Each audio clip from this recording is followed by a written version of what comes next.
In the blistering heat of Pakistan's Sindh province, beside the slow ancient waters of the Indus River, lie the remains of a city that once defied time. Its name is Mohenjo-Daro, the Mound of the Dead.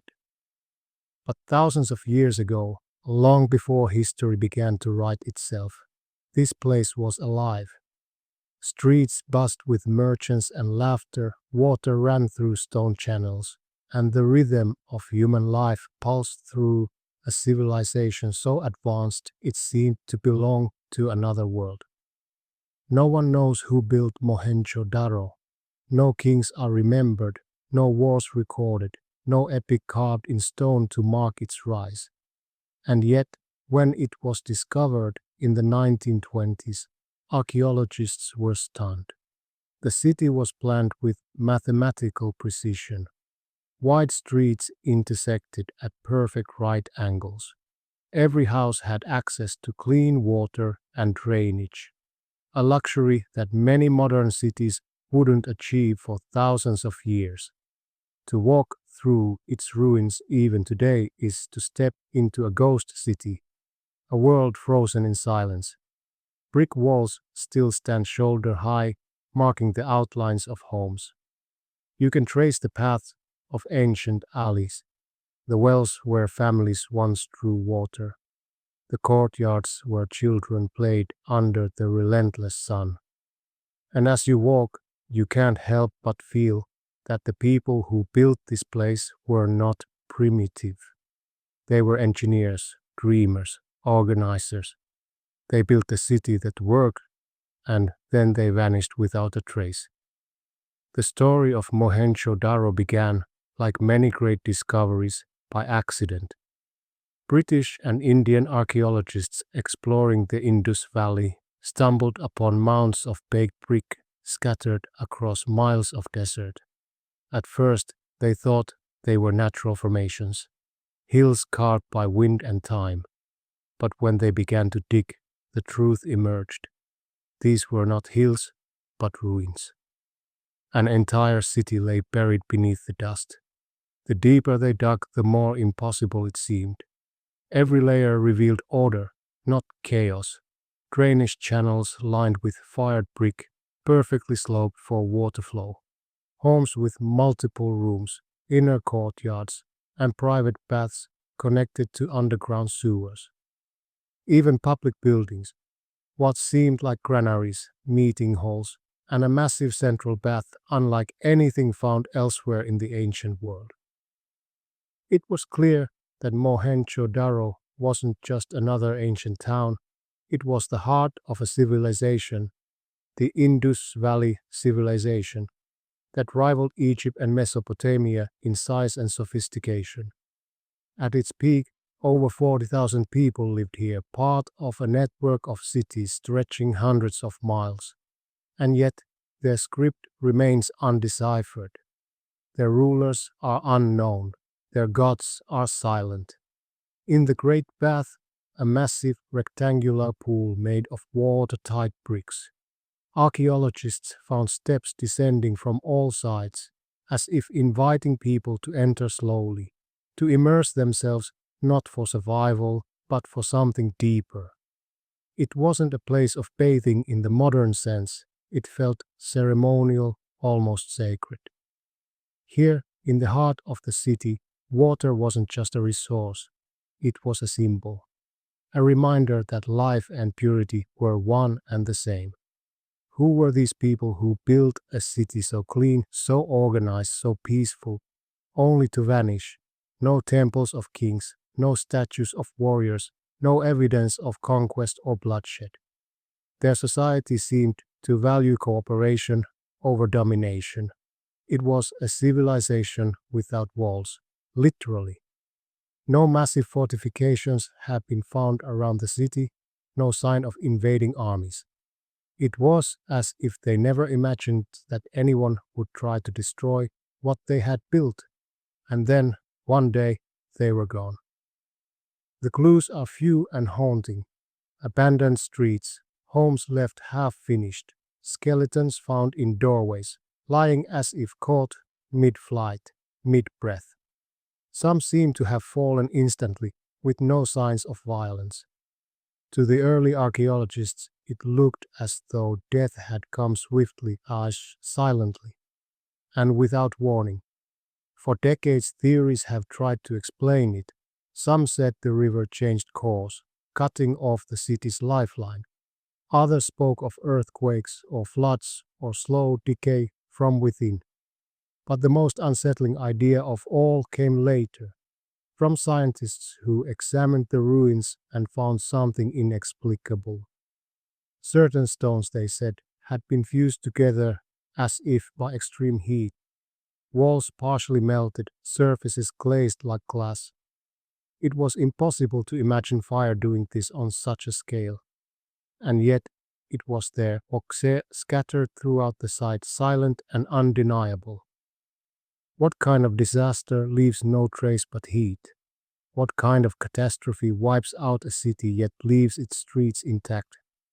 Whatever happened here, it wasn't slow, it wasn't gentle, it was sudden, a curtain falling on an entire civilization. When night falls over Mohenjo-Daro today, the desert grows quiet. The wind carries sand through the old streets, whispering against the ruins like a voice from the past. And as the stars rise, the same stars that watched this city live and die, you can almost hear them asking the same question archaeologists still can't answer. How does a city so advanced, so prepared, simply disappear? Perhaps the answer lies not in how they lived, but in what they believed. The people of the Indus Valley built their cities not around palaces or tombs, but around water, around balance.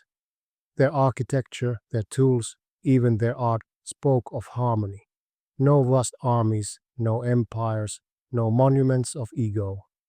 Just quiet mastery of life itself. Maybe their greatest strength was also their undoing. When the earth changed, when the river shifted, when the climate hardened, when nature demanded struggle, they were unprepared for war. They had no armies, no walls, no cruelty to match the world's. And so, like the river they worshipped, they faded. Mohenjo-Daro's ruins would sleep for over 4,000 years, buried beneath the sand, untouched by history. Until men with shovels came and the city breathed again, not in life, but in memory. And in that memory, something still stirs. Because the people who built this place left behind more than ruins. They left behind a question, a whisper in stone, a reminder that no matter how advanced we become, civilization is fragile. It can vanish overnight. The people who built Mohenjo-Daro were unlike any others of their time. 4,000 years ago, when kings raised pyramids in Egypt and empires fought over Mesopotamia, the Indus Valley people were building something entirely different. They built not monuments to gods or rulers, but cities for people. Every brick, every street, every drain was made with purpose, not to glorify power, but to make life easier, cleaner, and better. The city stretched over hundreds of acres, a perfect grid carved into the earth. Its streets were straight and wide, lined with rows of homes built from identical baked bricks. There was no chaos in the layout, no randomness. Each block had its own wells, drainage channels, and courtyards. The people here had mastered not just architecture, but order. In a world where most cities were still a tangle of huts and mud, Mohenjo-Daro had straight roads and running water. It was a place where civilization meant comfort, not conquest. Archaeologists discovered that the city had two main areas: the lower city, where most of the population lived, and the citadel, built on a raised platform overlooking it all. The citadel wasn't a fortress. It wasn't even designed for war. It was home to public buildings, granaries, and the Great Bath, a rectangular pool made of waterproof bricks, surrounded by steps and rooms that might once have held priests or officials.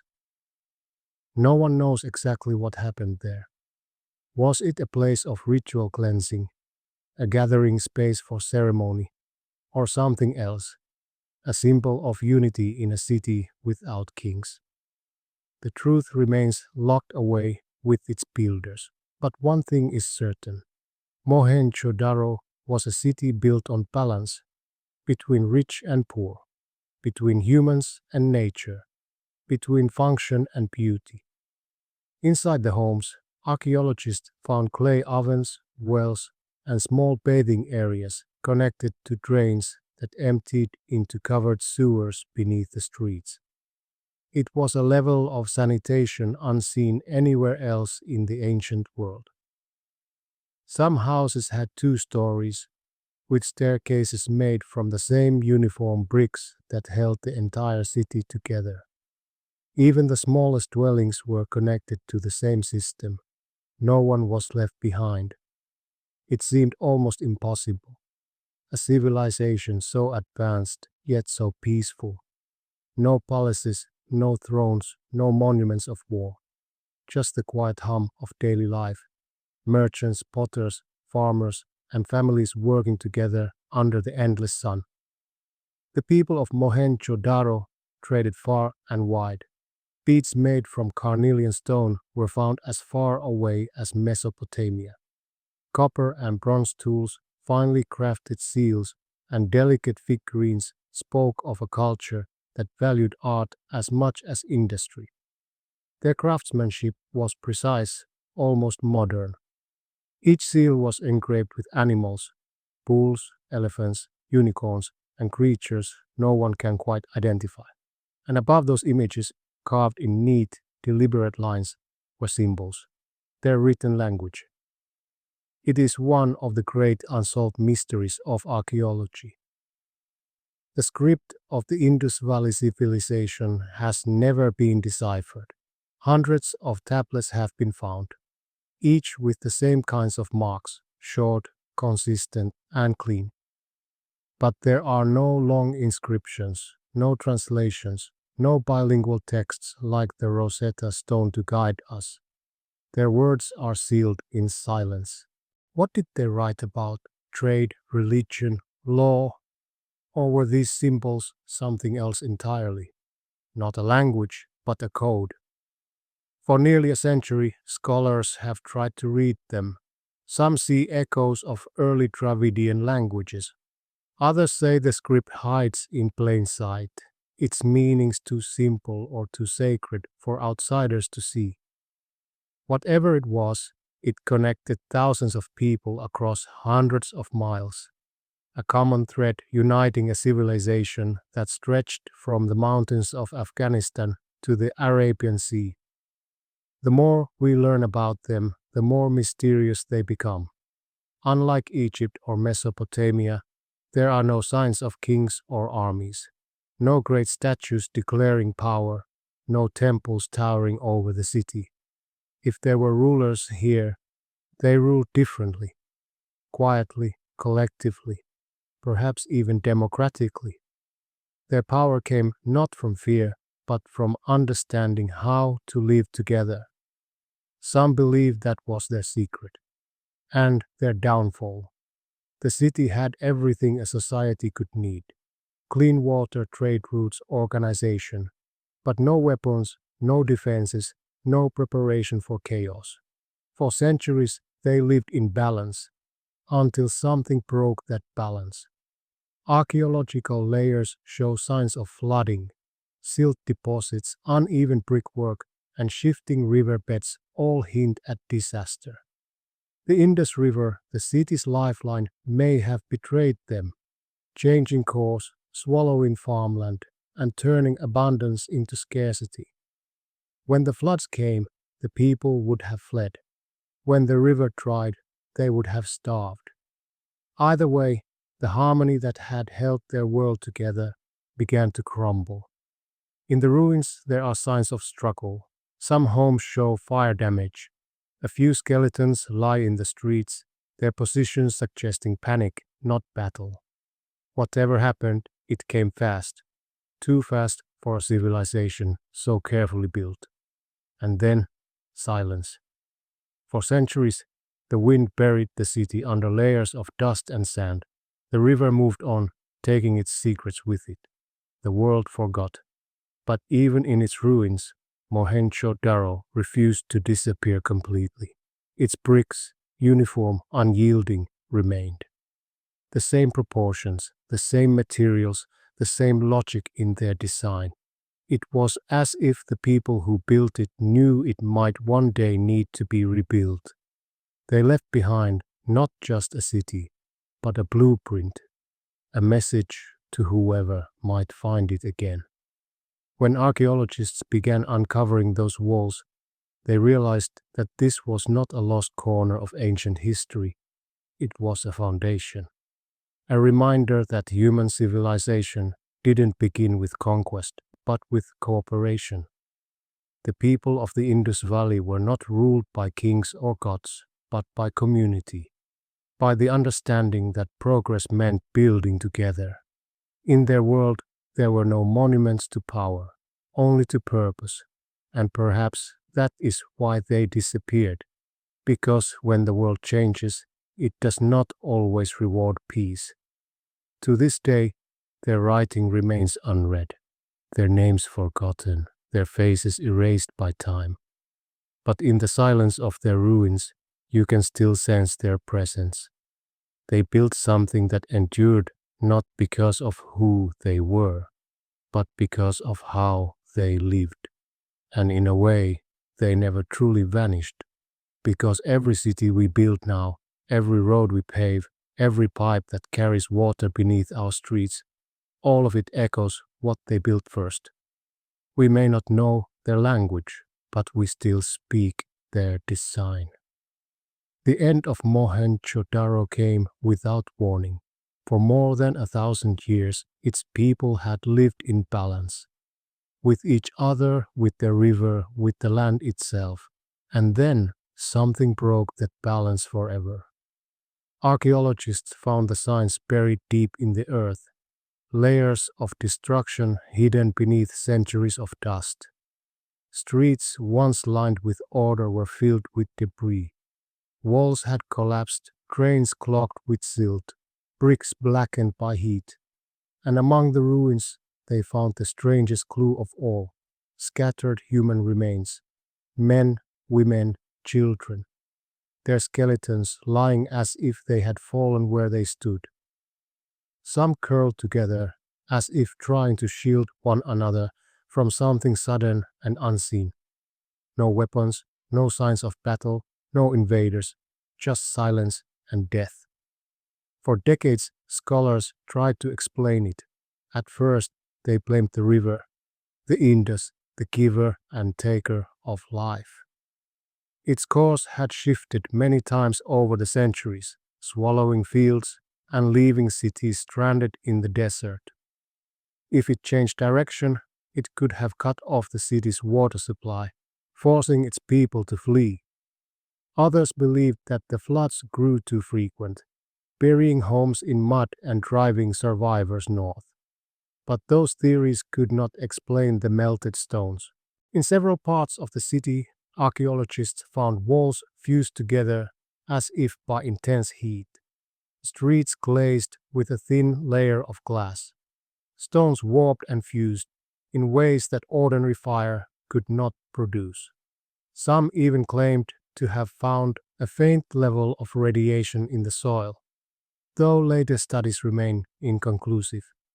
To some, it looked like evidence of something unimaginable, a heat so sudden and powerful that it turned earth to glass. It led to wild theories that Mohenjo-Daro had been destroyed by an ancient explosion, perhaps something like a weapon no one could yet understand. Others dismissed it as myth, pointing out that ancient cities often burned, their mud brick walls hardening under fire. But still, the melted stones remained, a question that refused to be buried. The idea of an ancient catastrophe fascinated both scientists and dreamers. Writers in the 20th century drew parallels to old Indian texts.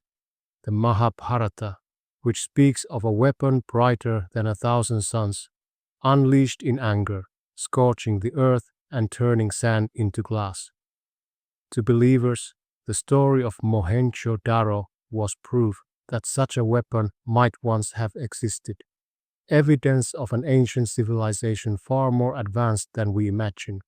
To skeptics, it was coincidence, myth meeting mystery in the desert.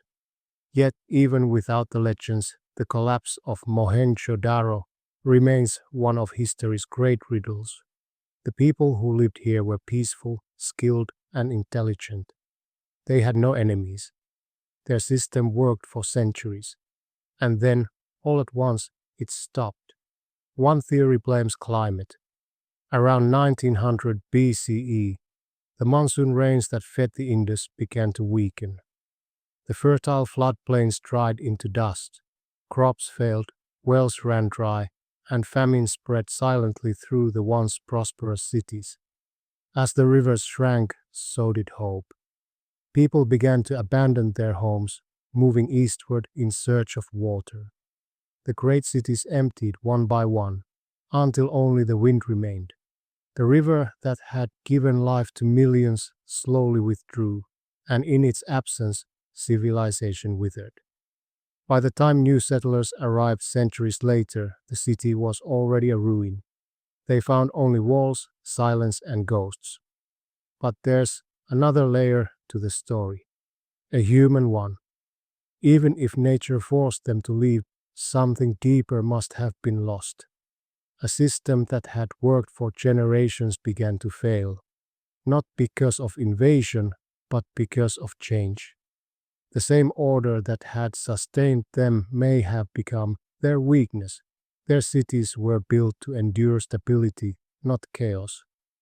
When the rivers shifted, when trade routes collapsed, when droughts grew longer, they had no way to adapt.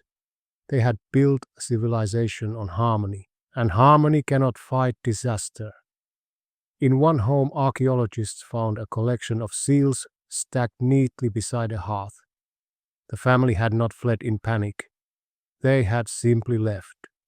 In another, the skeleton of a man lay near the doorway, his hand reaching towards something unseen. Was he the last to go? Did he turn back for one final moment, hoping to find what had already vanished? No one knows. For centuries after, the land forgot their names. The bricks of Mohenjo-Daro were stolen by nearby villagers to build new homes. Its walls eroded under the relentless sun. By the time modern explorers rediscovered it, the city had been asleep for nearly 4,000 years.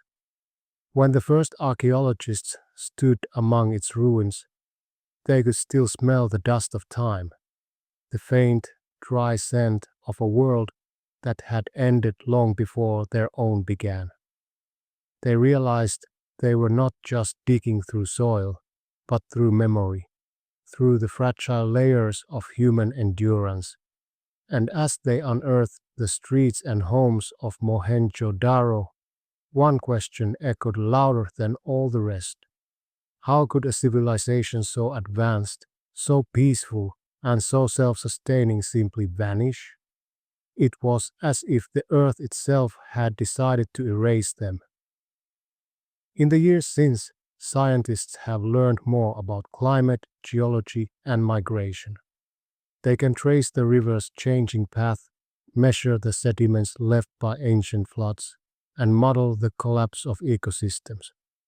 But even with all that knowledge, one thing remains unchanged: the human story behind the silence. Because when you walk through Mohenjo-Daro today, the mystery feels personal. The air is thick with heat and memory. The streets still align perfectly, as if waiting for the people who once filled them to return. The wells are dry but still deep. The houses, roofless now, still hold the echoes of voices. Children laughing, merchants calling, the rhythm of life that ended so abruptly.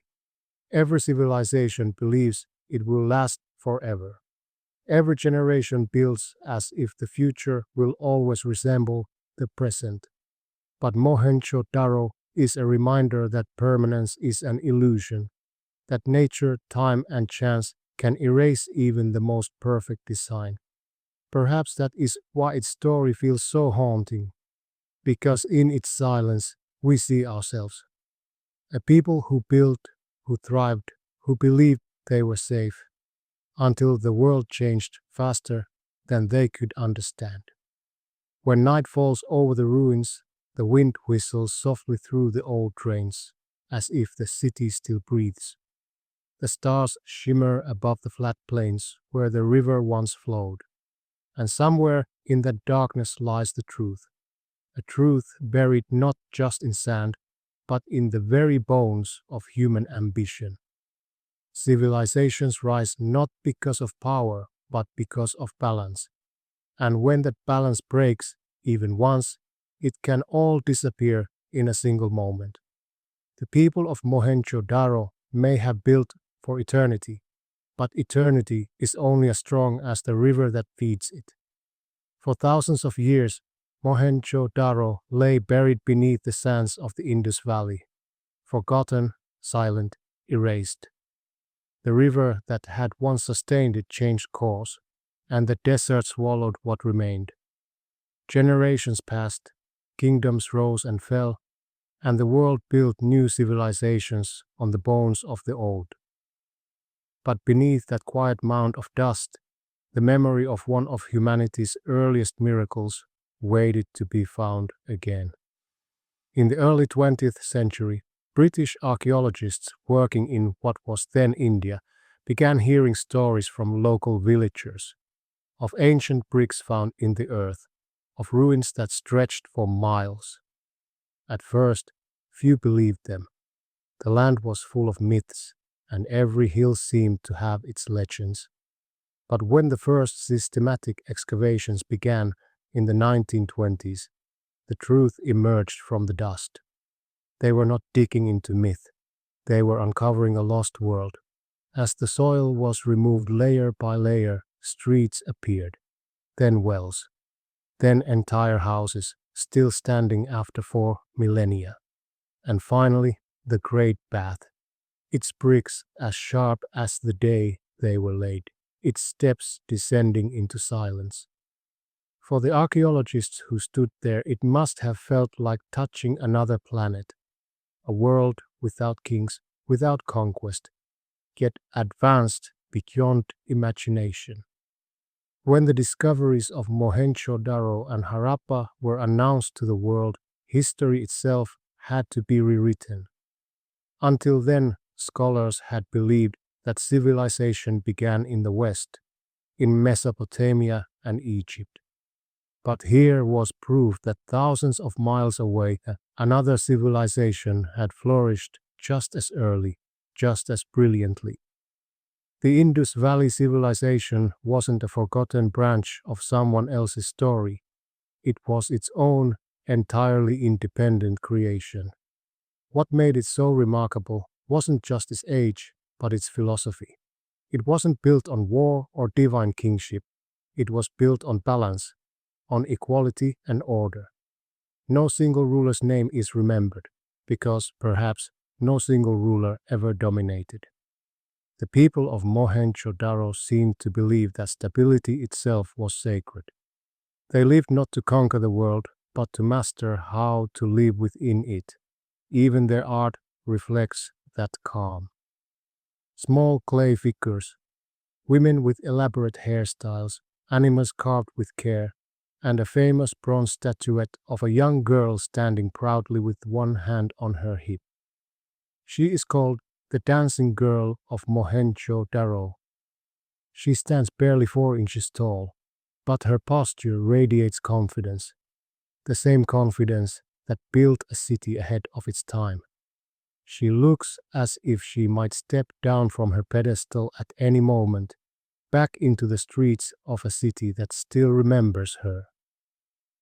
It is through details like this that Mohenjo-Daro feels alive again, not as ruins, but as a place that once dreamed, a place where people bathed, traded, argued, sang, and worked, just as we do now. A civilization that didn't seek eternity through monuments, but through function. They left behind no kings to worship, only systems that worked. And perhaps that is why they lasted so long. When you stand among the ruins today, it's easy to forget how old they are. The bricks look fresh. The streets, though silent, still seem ready for footsteps. The city feels paused, not dead, as if its people simply stepped away for a while. But the silence hides a warning, because what destroyed Mohenjo-Daro wasn't greed or war. It was change. The same slow natural shift that now threatens the world again. Rivers dry, climate shifts, civilizations built on balance begin to tilt. And when they do, they fall not with a roar, but with a whisper. The story of Mohenjo-Daro is not just ancient history, it's a mirror. It shows us how fragile order can be, how progress, no matter how advanced, depends on the world staying kind, and how easily nature can erase everything we build if we forget to live in balance with it.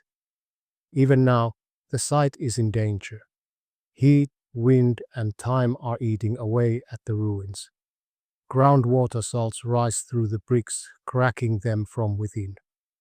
Conservationists fight to preserve what remains, but the same elements that once gave life to the city now threaten to destroy its memory once again.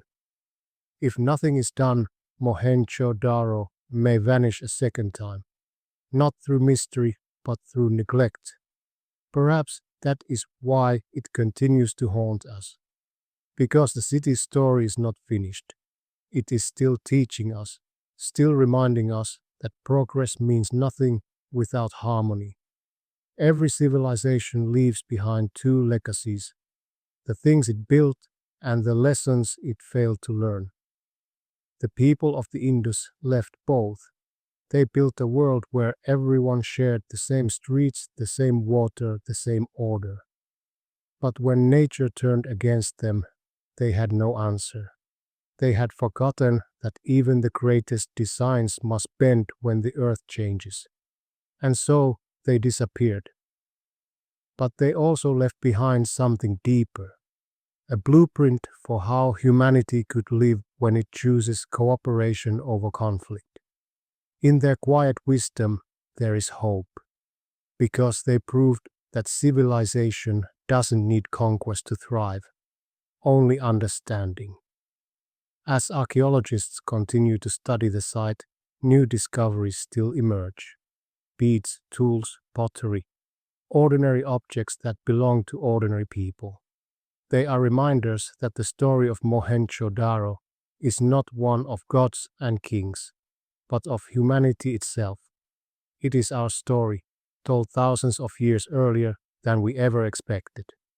When the wind moves through the empty streets today, it sounds almost like breathing, the same sound it made when fires burned in their hearths, when traders called across markets, when water ran through the ancient drains. The city still exhales through time, whispering in a language we can no longer read. And maybe that is the real mystery, not why they vanished, but how they lived so wisely for so long. Because for 1,000 years, they did what few societies have ever done. They built without destruction, they prospered without greed, they endured without war. The lesson of Mohenjo-Daro is not how it ended, but how it existed at all. A civilization that proved humanity could be brilliant and peaceful at the same time.